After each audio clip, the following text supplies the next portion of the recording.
Hey everybody, it's your girl Tanya, and as always, thank you for tuning in to another chapter of Books and Brown Liquor. So I couldn't wait to get to this one. I know I did a brief book wrap up for October, but I really wanted to go into detail about some of these books. This is my book review of The Good Samaritan by John Marrs. I had to talk more about this book, okay? Because this book literally blew my mind at the audacity and the disgusting darkness of the main character. So before I get into it, fun fact about me. I work in the insurance industry. I am in sales, and I talk to customers every day.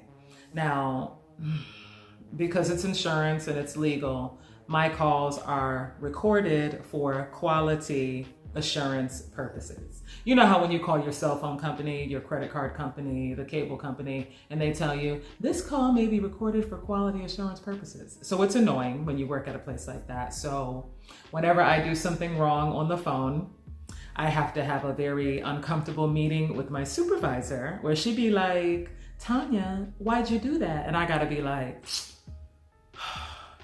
damn, what had happened was, you know what I'm saying? So that's really annoying. However, you know whose calls are not recorded but should be? Laura. Let's talk about Laura. Let's talk about Laura, our main character in this book. Laura is a psychopath who poses as a good Samaritan. Laura is, she's baking cookies and muffins. She's raising money and awareness for the company that she works for. The company that she works for is End of the Line. This is the phone call hotline. This is the hotline that people call when they are thinking about ending things. When they've had enough and they're fed up and they don't see a light at the end of the tunnel. They call End of the Line. They call End of the Line in hopes of talking to someone who can give them some support, who can listen to them without judgment, and hopefully change their mind, but not too much pressure, you know, just take some of that burden off, tell me what's going on with you. However, people that call Laura, that's not what they're getting, okay? Which is why her calls should, and I'm like, why the fuck are her calls not recorded, bruh? Like, why?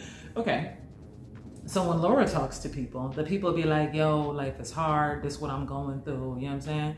And Laura be like, so yeah, life is hard. So like, are you just calling for attention, or like, are you really about to do it for real? Like, what the, oh my God. Like, not only that, she manipulates them. She takes advantage of people that are vulnerable and obviously in a very bad mental place. Laura be like, so like, you know, how are you thinking about doing it? Like, tell me the details so I can make sure you do it right.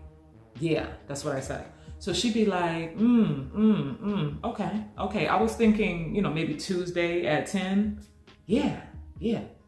I ain't gonna tell nobody, don't worry. No, I'm not sending help. Okay. And then, this is what Laura does. And then like,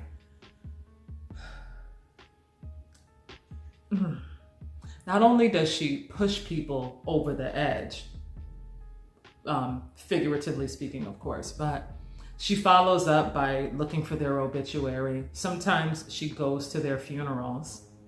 She's collecting bodies like nerds collect stamps, okay?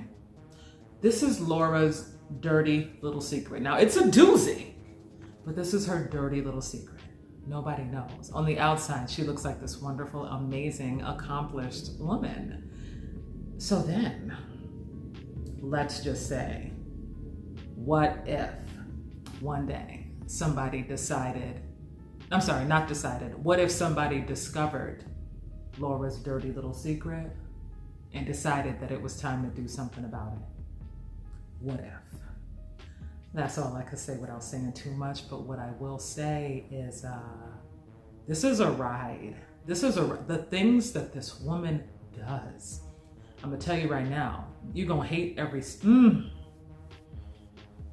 This woman is hard to read because as much as I love a good villain, the things that she does are just so underhanded and disgusting. And I'm thinking to myself, John Mars, how did you develop this character? Like, are you okay? Because this character is just horrible, horrible. I love a good villain, but this one here, even I wanted a piece of Laura. Like, Laura is a very, very bad person. Like, I know that word, narcissist is going out. I know that's a word that's overused, but I can't think of another word to describe a person that is this psychotic. This woman is a danger. This woman is a menace to society. And she makes people's lives absolutely miserable, and she gives no fucks. Okay? Now, like I said, John Mars, he does it again. I've never read a John Mars book that did not make my jaw drop at the end. Okay? And this was no exception. Every chapter, I was just blown away. Now, I need you to know, let's talk about warnings. This book is filled with dark subject matter, obviously. This is about people taking their lives. This is about a lot of dark topics. There's a lot of death.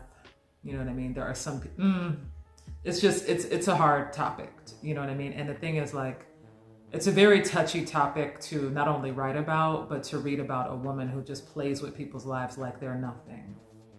So if you have a hard time with morally corrupt characters, this ain't your book. But if you're okay with darkness and moral corruption, have at it, okay? But this character you will absolutely hate. I just need you to know that.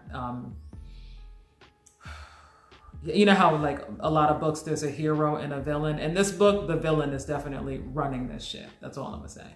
I think I've made my point. 4.5. I enjoyed it very much, even though it is kind of disturbing, which is right up John Mars's alley. So again, if you've read this book, please tell me your thoughts. Feedback is always welcome as long as it's respectful. But as always, thank you for watching. I wish you good reading. Bye.